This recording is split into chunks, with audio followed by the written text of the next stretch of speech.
کو گرائنڈ کر لیں، پاؤڈر فارم میں بنا لیں تو اور بھی اچھا ہے، یعنی کہ وائٹ تل اور بلیک تل ماشاءاللہ یہاں آسانی سے بھی مل جاتے ہیں ماشاءاللہ ہماری ایشین شاپ سے، تو وہاں سے آپ اس کو لے لیں، اس کو گرائنڈ کر لیں اور رات کو سوتے وقت جو ہے آپ اس کو ہلدی والے دودھ کے ساتھ استعمال کروائیں بچی کو، انشاءاللہ اس سے آہستہ آہستہ انشاءاللہ کہ مثانے کی کمزوری ختم ہو جائے گی۔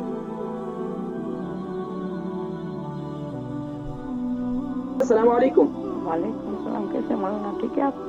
جی الحمدللہ، تھوڑا زور سے بولیں گے، کون اور کہاں سے کال کر رہی ہیں؟ میں لیسٹر سے بول رہی ہوں۔ ماشاءاللہ، خیریت سے آپ ٹھیک ہیں؟ الحمدللہ، آپ کی طبیعت ٹھیک ہے؟ جی اللہ کی بڑی کرم نوازی الحمدللہ۔ میری جی پوتی کے فرمائیے، لیے میرے کو پوچھنا ہے۔ کس کے لیے؟ میری پوتی کے لیے۔ جی پھوپھی کے لیے۔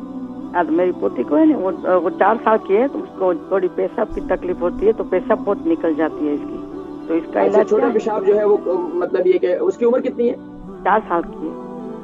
4 سال؟ جی۔ اچھا، عموماً بعض بچے ایسے ہوتے ہیں، بچے بچیاں جن کے جو ہے نا یہ مثانے کی کمزوری ہوتی ہے، تو ان کے لیے سب سے بہترین مثانے کی کمزوری والوں کے لیے تل کا استعمال کروائیں۔